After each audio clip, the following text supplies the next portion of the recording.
uma semana com muitas quedas. A primeira delas na Petrobras. O governo Lula, através do novo presidente da Petrobras, anunciou o fim do PPI. É a regra de reajuste dos combustíveis que vigora no Brasil desde 2016, vinculando totalmente o preço da gasolina, do diesel e do gás ao dólar. Agora, acabou isso. Vocês se lembram? Nos últimos anos, reajustes sucessivos. O preço passou de R$ 5,00 o litro da gasolina, chegou a R$ 6,00 em alguns lugares. Então, é algo que vai mudar. O Lula tinha prometido mexer nisso na campanha e está cumprindo essa promessa. O Brasil produz petróleo com custos em real. A produção brasileira do pré-sal é feita aqui. O Brasil não é um importador de tudo que consome. Então, não faz sentido dolarizar totalmente o preço. É claro que petróleo é um preço internacionalizado, tem flutuação no mercado. A Petrobras tem que seguir isso também, mas não de maneira absoluta. Então, o Brasil retoma o controle da Petrobras, que nos últimos anos estava privilegiando esses reajustes sucessivos, lucrando muito e distribuindo os lucros para os acionistas, muitos deles estrangeiros, prejudicando o consumidor, que precisa abastecer sua moto, seu carro ou seu caminhão aqui no Brasil. Bom, é claro que para a queda dos preços chegar lá na ponta, depende de toda a cadeia de distribuição, né? Da refinaria, para os distribuidores, para os postos. Então, a queda que pode ser entre 10% e 20% no preço, depende da distribuição. O ministro Flávio Dino anunciou um mutirão de fiscalização para acompanhar a redução lá nas bombas, nos postos de gasolina, para ver se estão reduzindo mesmo, porque está saindo mais barato a partir de agora o combustível das refinarias. E se cair mesmo, e vai cair, isso vai facilitar também o controle da inflação. Nos últimos anos a inflação no Brasil subiu muito por conta disso.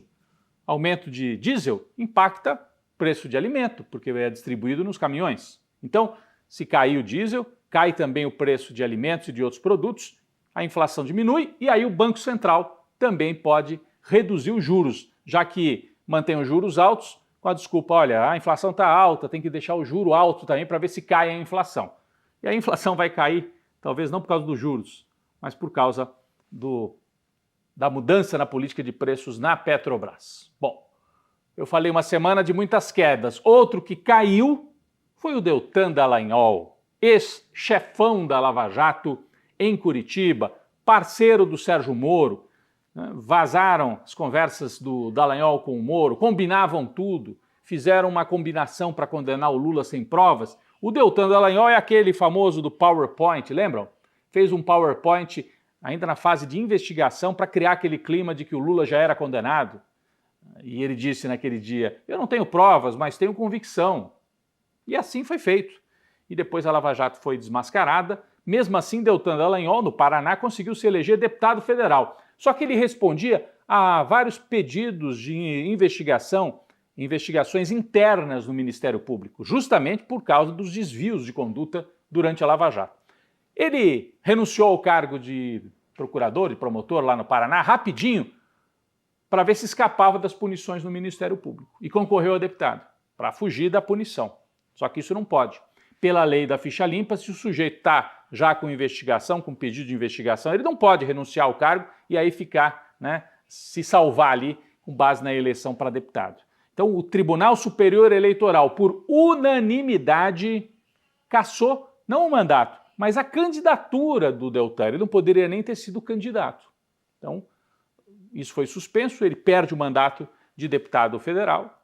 O TSE entendeu que Deltan Dallagnol fraudou a lei da ficha limpa. O ex-juiz Sérgio Moro, que é senador e parceiro do Deltan, se disse estarrecido com a situação. E, na verdade, ele está preocupado porque o Moro é o próximo na fila, também há pedidos de cassação do registro da candidatura dele ao Senado, porque ele tentou ser candidato a presidente, foi a São Paulo, mudou o domicílio para o Paraná. É um rolo, né? E ele pode também ter um mandato mais à frente questionado pelo TSE. O Moro ficou estarrecido e o próprio Dallagnol convocou uma coletiva no dia seguinte à decisão do TSE. Olha aqui, cercado por vários apoiadores de extrema direita. E ele disse o seguinte, o Deltan, eu sou vítima do sistema corrupto. E só olha quem é que estava do lado dele na fotografia nesse momento. Eduardo Bolsonaro, da família que é acusada de desvio de joias, de rachadinha, de corrupção até e falsificação de vacina. Eduardo Bolsonaro ao lado do Deltan. Então, de falso moralista, de condutor do combate à corrupção na Lava Jato, a um deputado com um mandato suspenso, candidatura cassada, e depende agora da extrema-direita corrupta para fazer algum barulho nas redes sociais. Na economia, esta semana avançou o projeto da nova regra fiscal, chamado arcabouço fiscal, que vai substituir o teto de gastos que vinha lá da época do Temer. Aliás, dois pilares da política econômica da época Temer e Bolsonaro: teto de gastos e a política de preços da Petrobras. Política de preços da Petrobras o Lula já derrubou. Agora o teto de gastos também vai ser substituído por uma nova regra para que a economia possa ter uma retomada. Passou o regime de urgência na Câmara, então otimismo com a possibilidade de aprovação desta regra. Alguns economistas mais da área do desenvolvimentismo acham que a regra está até muito dura, que o Haddad poderia ter feito uma regra um pouco mais maleável para permitir a retomada do desenvolvimento. Mas ele chegou a um meio termo possível para que a regra fiscal entre em vigor, substituindo o teto de gastos, que esse sim foi uma tragédia para a economia brasileira. Então é uma boa notícia. A extrema-direita colheu uma vitória esta semana na Câmara dos Deputados. Foi a instalação da tal da CPI do MST, uma CPI que nem deveria existir, porque ela não tem fato determinado para ser investigado e, na verdade, vai servir como palanque para os extremistas bolsonaristas que estão sem discurso poderem levantar o fantasma, invasão de terra, propriedade privada. E, na verdade, quem é que vai ser um dos condutores dessa CPI? Ricardo Salles, que foi ministro, o pessoal chamava de desministro do meio ambiente, responsável por queimadas, até tráfico de madeira na gestão dele lá no Ministério do Meio Ambiente na época do Bolsonaro. Ele vai estar na mesa nessa CPI. Então, na verdade, é uma CPI para criar um palanque para esse Ricardo Salles, que quer ser candidato a prefeito em São Paulo.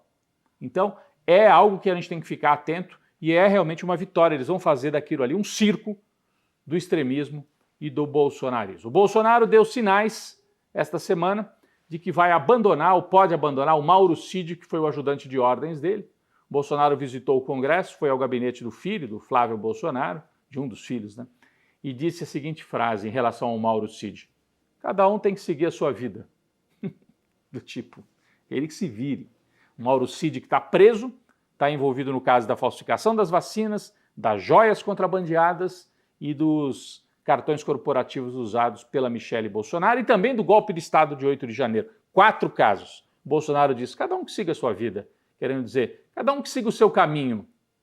Se a justiça for feita, todos os caminhos levam a Bangu e a Papuda, tanto para o ajudante como para o chefe.